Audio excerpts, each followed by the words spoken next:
Hey everyone, welcome back to learn coding. आज के इस लेक्चर में हम लोग होस्टिंग जैसे कंफ्यूजिंग टॉपिक को डिटेल में समझने वाले हैं।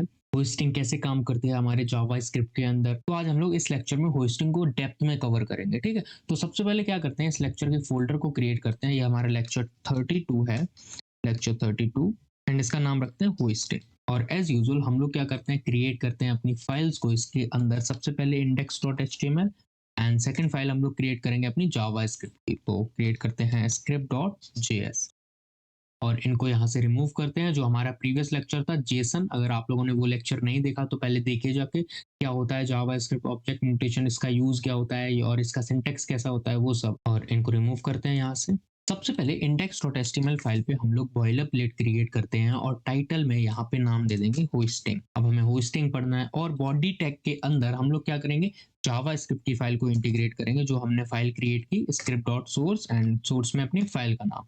और यहाँ पे एक h1 भी क्रिएट कर देते हैं, लर्न जावा स्क्रिप्ट, जिसके अंदर लिखते हैं। अब होस्टिंग समझने के लिए हम लोग सबसे पहले एग्जाम्पल देखते हैं। हम लोग एक वेरिएबल क्रिएट करते हैं num करके और उसके अंदर स्टोर कर देंगे 10 वैल्यू।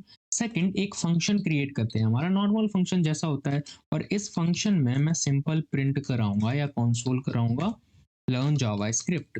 इसको रखेंगे कोट्स के अंदर, लर्न जेएस अपनी, एंड देन इसको सिंपल सा हम लोग एक्सेस करेंगे। सभी को पता है एक्सेस कैसे करते हैं, हम लोग कंसोल करेंगे नम वेरिएबल को एंड इस फंक्शन को भी कॉल करेंगे, फंक्शन को एग्जीक्यूट करेंगे और इसको ओपन कर लेते हैं गो लाइव के थ्रू वेब ब्राउजर पे। एंड जब यहाँ से इंस्पेक्ट करते हैं अपने इस पेज को, तो देखो कंसोल के अंदर मुझे मेरी वैल्यूज मिल रही है, 10 मिल रही है नम की वैल्यू, एंड लर्न जेएस मेरा फंक्शन कॉल हो रहा है यहाँ पे। अब क्या करते हैं, हम लोग इन दोनों को सिंपल टॉप पे पहुंचा देते हैं, जो मेरा वेर नम है इसके भी ऊपर। क्या ये कोड सिमिलर रन होगा मेरे प्रीवियस कोड की तरह, या फिर कोई एरर देगा? अगर आप लोग सी या सी प्लस प्लस के बैकग्राउंड से आ रहे हो तो सिंपल सा आपका एक जवाब होना चाहिए कि यहाँ पे एरर आएगी तगड़ी वाली, कि हम किसी भी वेरिएबल के डिक्लेरेशन और इनिशियलाइजेशन से पहले उसको ना तो एक्सेस कर सकते हैं और ना ही हम लोग कभी भी प्रिंट कराने का सोच सकते हैं। अगर ऐसा किया सी सी प्लस प्लस में तो बहुत सारी एरर आने वाली है। लेकिन लेकिन जावा स्क्रिप्ट हमें बहुत ही अच्छी फंक्शनैलिटी देता है इन सभी को एक्सेस करने का, बिफोर इनिशियलाइजेशन और before declaration of that variable. अब ये कोड अगर रन करें तो एक काम करते हैं, मैं इसको अच्छे से सेटअप कर लेता हूँ पहले तो, वेब ब्राउजर को और वीएस कोड को साथ में। तो ये देखो, अब मैं क्या कर रहा हूँ, कॉन्सोल कर रहा हूँ नम वेरिएबल को और अपना फंक्शन कॉल कर रहा हूँ। तो यहाँ पे कॉन्सोल क्या हो रहा है, अनडिफाइंड। एक मिनट, अभी तो मैंने बोला था जस्ट कि हम बिफोर डिक्लेरेशन वेरिएबल को एक्सेस कर सकते हैं। तो यहाँ पे मुझे 10 क्यों नहीं मिल रहा, नम की वैल्यू अनडिफाइंड क्यों मिल रही है? अभी हम लोग समझेंगे जस्ट अनडिफाइंड क्यों मिल रही है। और यहाँ पे फंक्शन को जब मैं एग्जीक्यूट कर रहा हूँ तो फंक्शन मुझे डायरेक्ट कंसोल कर रहा है। अगर मैं क्या करूँ, यहाँ पे डायरेक्ट फंक्शन को भी कंसोल कराऊं, तो मेरा किसन नाम का फंक्शन है उसको कंसोल कराते हैं, तो इट मीन्स मुझे फंक्शन मिलना चाहिए, मेरा फंक्शन मिल रहा है जहाँ पे फंक्शन की कॉपी है। ठीक है। अब यहाँ पे अनडिफाइंड क्यों आ रहा है, इसका कॉन्सेप्ट समझते हैं पहले। तो अब देखो जावा स्क्रिप्ट में क्या है, एक कॉन्सेप्ट है होस्टिंग का। जस्ट मैंने ये लेक्चर क्रिएट कराया होस्टिंग के लिए। होस्टिंग क्या करता है, जितने भी वेरिएबल्स हैं उनको मैं उनके डिक्लेरेशन से पहले भी एक्सेस कर सकता हूँ। It means in JavaScript we can access the variable functions before declaration और before initialisation of that variable. अब अगर मैं इसकी डेफिनेशन के लिए एमडीएन पे भी जाऊं, वो उसमें भी यही लिखा होगा। मैं क्या करूंगा, होस्टिंग डायरेक्ट एमडीएन पे आते हैं एंड इसको ओपन करते हैं, जो हमारे डॉक्यूमेंट है। JavaScript hosting refers to the process whereby the interpreter appears to move the declaration of function, variable, classes or imports to the top of their scope. It means जो भी मेरा scope है, अब स्कोप क्या, scope ये मेरा global scope है, scope कई तरीके के होते हैं, ये मेरा ग्लोबल स्कोप है जहां पे मैं कोड लिख रहा हूँ। होस्टिंग क्या करता है, मैं डिक्लेरेशन से पहले भी वेरिएबल को एक्सेस कर पाता हूँ। लेकिन अगर मैं एक्सेस कर पा रहा हूँ तो यहाँ पे मुझे अनडिफाइंड क्यों मिल रहा है, उसकी भी कहानी देखते हैं। यहाँ क्या लिखा है, prior to the execution of the code. मैं कोड के एग्जीक्यूशन से पहले इनको एक्सेस कर सकता हूँ। तो देखते हैं यहाँ पे, अगर मैं सोर्स पे आऊँ, मैं देखूंगा नम में है क्या। मैं क्या करूंगा, सोर्स पे आऊंगा सीधे और सोर्स पे मैं अपनी फाइल को ओपन करूंगा, जो मेरी script.js फाइल है। ये मेरा कोड लिखा हुआ है और कोड लिखे होने से पहले मैं इसको क्या करूंगा, सीधे नीचे ही लेके आऊंगा तो कंसोल पे तो देख सकते हैं सिंपल मुझे क्या मिलेगा, ये देखो कंसोल पे तो मुझे वैल्यू मिल रही है जो मिलनी चाहिए। सबसे पहले नम की वैल्यू, फिर लर्न जेएस, फिर मेरा फंक्शन की कॉपी। अब सोर्स पे देखते हैं, सोर्स पे क्या कर सकते हैं, हम डीबग कर सकते हैं कोड को। अगर मैं यहाँ पे एक डीबग करूँ, देखो ये देखो अभी मैं कहाँ पे हूँ, अपनी फर्स्ट लाइन पे हूँ कोड के। जैसे ही मैंने इस पे यहाँ पे क्लिक करके रिफ्रेश किया तो मैं फर्स्ट लाइन पे आ गया हूँ डीबग करने के लिए। और स्कोप पे नीचे देखते हैं, यहाँ मुझे 3 सेक्शन मिलते हैं। सबसे पहले मेरी फाइल, उसके बाद ये सेक्शन मिलता है ब्रेक पॉइंट्स वगैरह है, यहाँ पे कॉल स्टैक वगैरह है, एनोनिमस। अभी क्या है, यहाँ पे कोड एग्जीक्यूट नहीं हुआ है, मैं पहली लाइन पे हूँ। और सेकंड ये मिलता है ग्लोबल, जहाँ पे मेरी ग्लोबल मेमोरी होती है, ग्लोबल स्कोप होता है, वहाँ पे मुझे वैल्यूज मिलती हैं। अगर मैं नीचे फर्दर आऊँ, देखो अभी तो मैंने कोड एग्जीक्यूट नहीं किया है, मैं सीधे एग्जीक्यूशन के पॉइंट पे हूँ, कोड एग्जीक्यूट नहीं किया है। तो मैं देखता हूँ नम में आखिर में यहाँ पे स्टोर क्या है। मैं सीधे आता हूँ अल्फाबेटिकल ऑर्डर, तो देखो नम में अनडिफाइंड है। इट मीन्स जावा स्क्रिप्ट क्या करता है, कोड के एग्जीक्यूशन से पहले सभी वेरिएबल्स को अनडिफाइंड स्टोर कर देता है, सभी वेरिएबल्स में अनडिफाइंड स्टोर कर देता है कोड के एग्जीक्यूशन से पहले। इट इसी वजह से हम उसको एक्सेस कर पा रहे थे बिफोर डिक्लेरेशन, हम उसको एक्सेस कर पा रहे थे जब वो डिक्लेयर है उसके भी पहले अपने कोड में। क्यों? क्योंकि जावा स्क्रिप्ट कोड के एग्जीक्यूशन से पहले, कोड मेरा एग्जीक्यूट कैसे होता है, लाइन बाय लाइन। पहली लाइन एग्जीक्यूट हुई, फिर सेकंड लाइन एग्जीक्यूट, फिर third, fourth, fifth and so on होता चला जाएगा।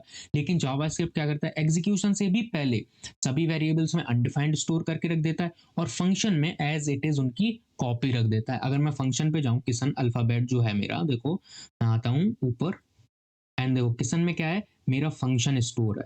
थोड़ा सा स्क्रॉल करते हैं इसको, कोई बात नहीं, नहीं हो रहा है फिलहाल में। तो ये देखो फंक्शन में क्या है, मेरा किसन में क्या है, सीधा फंक्शन की कॉपी रखी हुई है। तो होस्टिंग इसी को कहते हैं। वहीं अगर मैं इन तीनों को अपने फिर से टॉप ऑफ द कोड रख दूं, देखो, और मैं फिर से रिफ्रेश करता हूं इसको, तो ये देखो रिफ्रेश करने के बाद क्या है, मैं बिफोर एग्जीक्यूशन पे अभी खड़ा हूं, बिल्कुल at the point of execution, first line पे हूं, मैंने कोड एग्जीक्यूट नहीं किया है। तो फिर भी अगर हम देखते हैं तो अभी तो मेरा कंसोल पे कुछ होएगा नहीं। क्यों? क्योंकि मैंने कंसोल ही नहीं किया। क्यों? क्योंकि मैंने कोड एग्जीक्यूट किया ही नहीं। कोड एग्जीक्यूट कब करेंगे, जब मैं सीधा इसको नीचे सेकंड लाइन पे लाऊंगा तो ये वाली लाइन जो है मेरी एग्जीक्यूट हो जाएगी। तो अब अगर मैं इसके थ्रू सेकंड लाइन पे आऊं तो देखो फर्स्ट लाइन एग्जीक्यूट हो जानी चाहिए। एग्जीक्यूट होने के बाद नम में क्या है, अनडिफाइंड। क्यों अनडिफाइंड है? क्योंकि अभी मैं इस नम तक पहुंचा नहीं हूँ, वेरिएबल नम तक। ठीक है।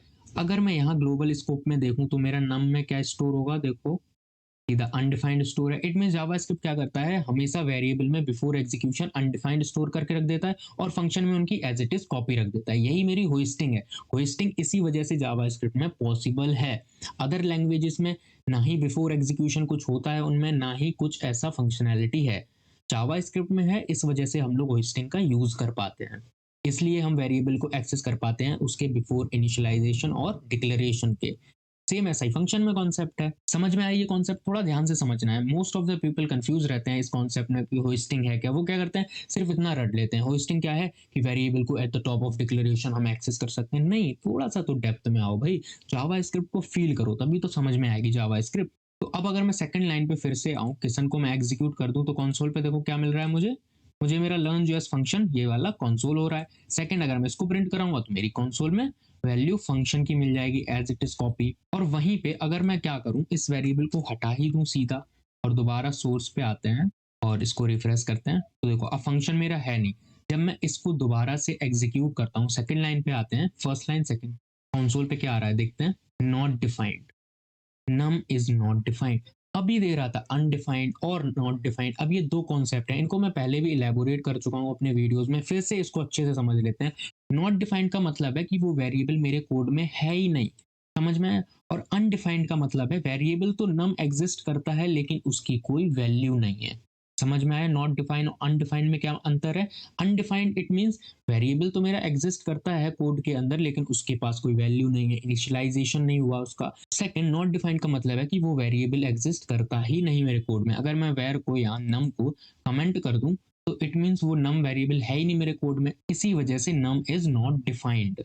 अगर मैं यहाँ पे इसको फिर से अनकमेंट करूं और सोर्स के अंदर आते हैं एंड दोबारा से, तो अब की बार अगर मैं इस कोड को एग्जीक्यूट करूं नेक्स्ट लाइन में, तो देखो मुझे नम जो है मिलना चाहिए, लेकिन मिलेगा कब, कैसा? मिलेगा अनडिफाइंड। क्यों? क्योंकि बिफोर एग्जीक्यूशन हमेशा अनडिफाइंड वैल्यू स्टोर हो जाती हैं सभी वेरिएबल्स में। कॉन्सेप्ट समझ में आया? वेस्टिंग क्यों पॉसिबल है जावा स्क्रिप्ट में? थोड़ा सा वीडियो को बैक कीजिए, फिर से इसको अच्छे से समझिए। ये मेरा दावा है कि कॉन्सेप्ट आपका क्लियर हो जाएगा। सेकंड देखते हैं कि अगर मैं यहाँ से इस नॉर्मल फंक्शन को हटा दूं कोड के अंदर, मैं नॉर्मल फंक्शन को हटाता हूं और where किसन करके एक वेरिएबल क्रिएट करता हूं। इसमें मैं स्टोर कर दूंगा एक एरो फंक्शन। एक एरो फंक्शन मेरा कैसे स्टोर होता है? सिंपल, ये मेरा एरो फंक्शन हो गया। एरो फंक्शन एक वेरिएबल होता है। अब अगर मैं इस फंक्शन को एग्जीक्यूट करना स्टार्ट करूं, देखो डिबगर मैं यहाँ से हटाता हूँ, ओके, और डायरेक्ट आता हूँ किस पे? कंसोल पे अपने। तो देखो एरर मिल रही है, किसन इज नॉट अ फंक्शन।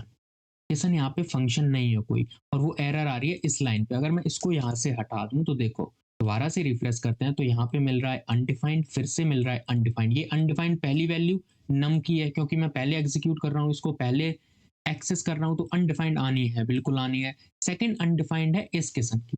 लेकिन इस केसन में अनडिफाइंड क्यों आना है? ये तो फंक्शन है, तो मुझे फंक्शन की कॉपी मिलनी चाहिए। नहीं, एरो फंक्शन में कॉन्सेप्ट क्या है? ये एरो फंक्शन को ट्रीट करता है बिल्कुल सिमिलर टू वेरिएबल। यहाँ पे किसन मेरा फंक्शन नहीं है, यहाँ पे मेरा किसन जो है वो वेरिएबल है, और वेरिएबल बिल्कुल नम की तरह ट्रीट होगा। इट मीन्स यहाँ पे अनडिफाइंड स्टोर होगा। अगर हम लोग सोर्स पे देखते हैं आके और डीबगर यूज करते हैं, तो देखो ग्लोबल में जब नीचे आएंगे अपने ग्लोबल स्कोप में, जब जहां मेरा किसन होगा, ये देखो अनडिफाइंड स्टोर है। क्यों? क्योंकि इसे ये एज अ वेरिएबल ट्रीट करता है। वहीं पे अगर मैं वेर और कॉन्स्ट यूज करूं, अगर मैं इसको यहाँ से रिमूव करता हूँ, कंसोल पे आते हैं अपने, और वेर की जगह मैं कॉन्स्ट यूज करता हूँ या फिर लेट यूज कर लो, तो मुझे क्या मिलेगा? तो मुझे मिल रहा है सिंपल कंसोल में reference error, can't access num before initialization. लेकिन जब वेर यूज कर रहे थे वेरिएबल डिक्लेयर करने का मेथड, तो वेर में तो ऐसी प्रॉब्लम नहीं थी, लेट में आ रही है। क्या कॉन्स्ट में आती है? इसको भी कॉन्स्ट में भी देख लेते हैं, सब चीज प्रैक्टिकल करके देखेंगे, ठीक है। तो कॉन्स्ट में भी मैं अगर कंसोल करता हूँ, कंसोल पे देखते हैं, तो reference error, can't access num before initialization. अगर रिफ्रेश करते हैं फिर से वही एरर आएगी। ओके, इसको यहाँ से रिमूव करते हैं, देन कंसोल। कॉन्स्ट में भी वही प्रॉब्लम है, can't access num before initialization. It means देखो, लेट और कॉन्स्ट में प्रॉब्लम क्या है? ये वेरिएबल डिक्लेयर है, जावा स्क्रिप्ट इंजन को भी पता है। लेकिन जब मैं इसको प्रीवियस एक्सेस करूंगा, जब मैं इसके डिक्लेरेशन से पहले एक्सेस करूंगा, इंजन को तो पता है नम नाम का कोई वेरिएबल है, लेकिन ये नम एक टेम्पोरल डेड जोन में जा चुका है। इस वजह से हम इसको एक्सेस नहीं कर पा रहे हैं। देखो, नम पता है इंजन को, वो कैसे तुम्हें लग रहा है? यहाँ पे देखो, num before initialisation, can't access num before initialisation. Word पढ़ो पहले। यहाँ पे मैं नम को एक्सेस नहीं कर सकता बिफोर इनिशियलाइजेशन। इट मींस ये डिक्लेयर हो चुका है कहीं ना कहीं कोड में, जावास्क्रिप्ट इंजन को भी पता है, पहले इनिशियलाइज करो तब मैं एक्सेस करूंगा।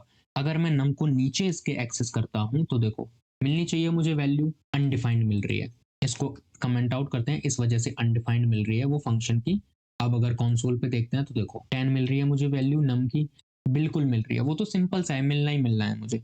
फिर से हम अपने प्रीवियस कोड पे आते हैं जहां पे थे। तो इसका मतलब क्या है? कॉन्स्ट जब यूज करते हैं तो जावास्क्रिप्ट इंजन को पता है कि नम नाम का कोई वेरिएबल है, लेकिन हम उसको एक्सेस नहीं कर पाएंगे उसके इनिशियलाइजेशन के पहले, क्योंकि जो वेरिएबल है वो एक टेम्पोरल डेड जोन में जा चुका है। अब ये टेम्पोरल डेड जोन क्या है? जब हम लोग असिंक्रोनस जावास्क्रिप्ट पढ़ेंगे, थोड़ा सा कॉल बैक हेल्प पे आएंगे, तो ये कॉन्सेप्ट भी अच्छे से पढ़ेंगे। अभी इस टॉपिक के बियॉन्ड है ये वाला टॉपिक। हम लोग जब फर्दर टॉपिक्स और एडवांस कोर जावास्क्रिप्ट में अंदर पहुंचेंगे, तो टेम्पोरल डेड जोन भी डिटेल में पढ़ेंगे। तो आई होप आप लोगों को होस्टिंग अच्छे से समझ में आ गई होगी। होस्टिंग में इतना रटना नहीं है कि होस्टिंग में क्या होता है कि टॉप ऑफ द वेरिएबल को हम एक्सेस कर सकते हैं, नहीं। पूरा डिटेल में देखो, सोर्स में आओ, अगर इंटरव्यूअर भी क्वेश्चन पूछता है तो आपको डिटेल में आंसर करना है, ठीक है। तो होस्टिंग में अगर थोड़ी सी भी कंफ्यूजन है तो वीडियो को दोबारा से बैक कीजिए और फिर से वीडियो को देखिए, तो एकदम क्रिस्टल क्लियर होगा कॉन्सेप्ट, ये मेरी गारंटी है, राइट।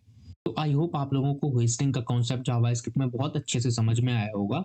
और अगर आया है तो कमेंट करके बताओ, लाइक्स करो वीडियो पे, ठीक है, और शेयर करो, और इस प्लेलिस्ट को एक्सेस करो। जावास्क्रिप्ट, अब हम लोग कोर जावास्क्रिप्ट पढ़ रहे हैं, जो इंटरव्यू में मोस्ट ऑफ द टाइम्स पूछी जाती है, और यहाँ के कॉन्सेप्ट में क्लियर करते हुए चलूंगा, कोई कंफ्यूजन नहीं छोड़ूंगा। फिर मिलते हैं अपने नेक्स्ट लेक्चर में एक नए टॉपिक के साथ। तब तक के लिए बाय बाय।